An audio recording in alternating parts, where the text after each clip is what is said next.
Hey guys, it's Brandon Miniman from Pocketnow.com. You know, tablets are awesome because they do so much, but there's nothing like a dedicated device that does one thing really well, like the Kindle eReader. The Kindle eReader has been around for several years now, and the Paperwhite is the biggest change yet. Amazon is finally going to a new screen technology that's higher resolution than we saw on the Kindle 1, on the Kindle 2, and on the Kindle 3, and then there was the Kindle Touch, and several other variants after that. We've got new screen technology, we have a built-in light, and we've got a new form factor. This video, we're going to unbox the Kindle Paperwhite. Let's get to it.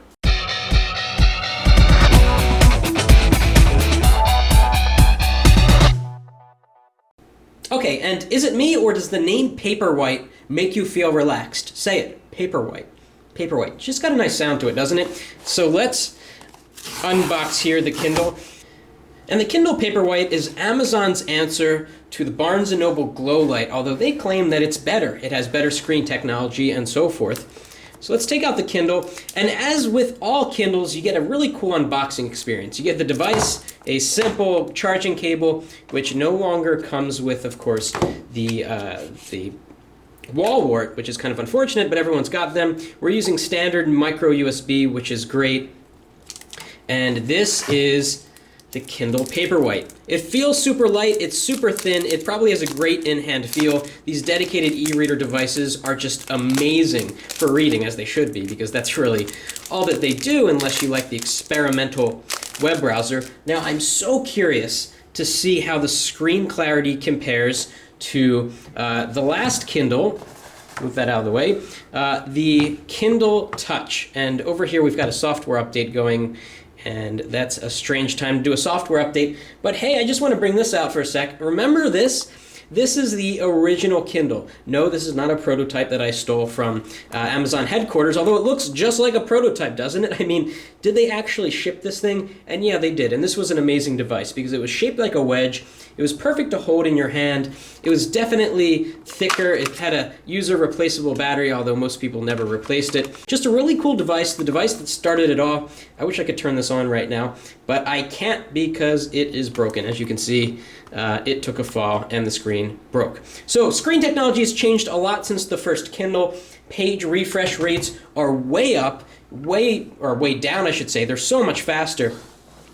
And now with the Paperwhite, we've got a built-in light. With the Kindle Touch, if you wanted to have a light, you could buy the case that has this pop-out light, but it's so bright that if you're reading in bed and someone's sleeping next to you, you're going to bother them, no doubt about it.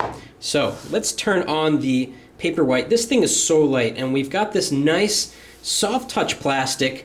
It's just going to be an awesome reading device. It kind of reminds me actually of the Kindle Fire HD7, which has this thick bezel, giving you a really nice place to hold the device. Compared to the HD, though, the Kindle Paperwhite is super lightweight. So let's go to the bottom here. We've got no speaker this time, and we've got 2 gigabytes of memory. Let's see what happens. I'm really curious to see the clarity of this display. So here it comes. And like all Kindle devices, it's registered to your account right out of the box, which is fantastic. Very minimal setup. And we'll let it boot up, and we'll come back in a sec.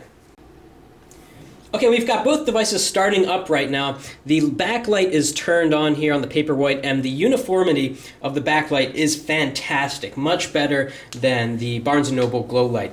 Just looks really good. The white is much whiter here than on the Kindle Touch, obviously Paperwhite. Something else that's different about the Paperwhite is that it has capacitive screen technology compared to the Kindle Touch, which had some sort of infrared screen technology. The problem with the Kindle Touch was always that it was very difficult to highlight things on the screen, to tap on words, because it's a very imprecise screen technology that was pretty poor.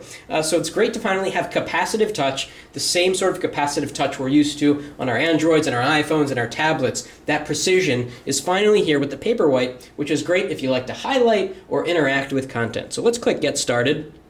High contrast, high resolution, built-in display. Get started. Connect to Wi-Fi, so I'll get that going. Okay, so I'm typing in my password here, and this keyboard feels like a real keyboard, whereas on the Kindle Touch, it just felt like you touched a letter and then it would respond like a second later. It feels so unnatural. So we should be able to have this registered directly to our account. The touch sensitivity is fantastic. Looks like we're gonna have to log in. That's really strange that they're not pre-registering them from the factory like they've been doing. Okay, strangely, as I was typing my email address and my Amazon credentials, it said, welcome Brandon Miniman. So I guess I didn't need to type in the information. I guess it was pre-registered from the factory. Okay, so all your books are archived for free in the cloud. We've got a new UI here that is kind of reminiscent, actually, of the Kindle Fire HD. So we are going to try to get into a book here so we can compare the clarity of the text thanks to the higher res 1024-768 screen versus 800 by 600. And I never thought that the text on the Kindle Touch was particularly grainy. I always thought it was quite clear. So, getting started. There we go. Tap a book to open it. Yep. Let's get past this. Easy reach. Of course, this is from the Kindle Touch. Little tutorial, which you cannot skip. That's okay. Okay, wants you to do things with it. Tap to close, X-ray. Okay, so let's compare the quality of the screens. Again, the Kindle Paperwhite here has a higher res screen. Let's see if you can tell the difference on camera. We've got Steve Jobs' book here, and we're going to get in close to where it says the downside. So look at that. And then I'll bring up the Paperwhite here. See if you can see a difference. You know, I think that it's a little bit more clear on the Paperwhite, but it's not a dramatic difference. Like I said, the 800 by 600 screen was always very clear and crisp, so it was never a matter of needing a higher resolution screen, but it's great to have one because certain on-screen elements look really good, like the keyboard, for example, that you saw earlier here on the Paperwhite. So let's turn on that backlight. I'm going to turn off the lights in the room. Okay, so the lights are off in the room, not that dim in here, but you can kind of get the point. So we click on the light icon and we slide our finger up, and the page kind of glows. Let's go all the way to the top. And yeah, it's a really uniform light. What I'm noticing is some disgusting stuff along the bottom here. I don't know what's up with that. You sort of see some gray stuff. Hopefully that doesn't impede on the reading experience. That's really strange, actually. Well, beyond the bottom here, everything is uniformly glowing, and it looks white. Looks like a white page. And the text looks fantastic. The touch response, wow, look at that page refresh time. It's almost instant. And if you have the original Kindle, you know that pressing the page next button or page previous button resulted in like a 1.5 second delay, which people really didn't mind. It was new technology, but finally, e-ink is to the point where it kind of feels like you're reading on a tablet, actually. Let's see the precision in tapping on a word. So I'm going to click preferred. Well, I've got to do a tap and hold, right? Not too bad. Really good touch sensitivity. Feels more natural. Seems like a really great screen. So we're going to talk more about the Kindle Paperwhite. Let us know in the comments if you got a Paperwhite, or if you still want a dedicated e-reader, or if you're past that and you just want to have your iPad, or you want to have your Nexus 7 or what have you, and download the Kindle app and read that way. That's cool too. So if you like this video, please give us a thumbs up, and thanks for watching. That's it for now.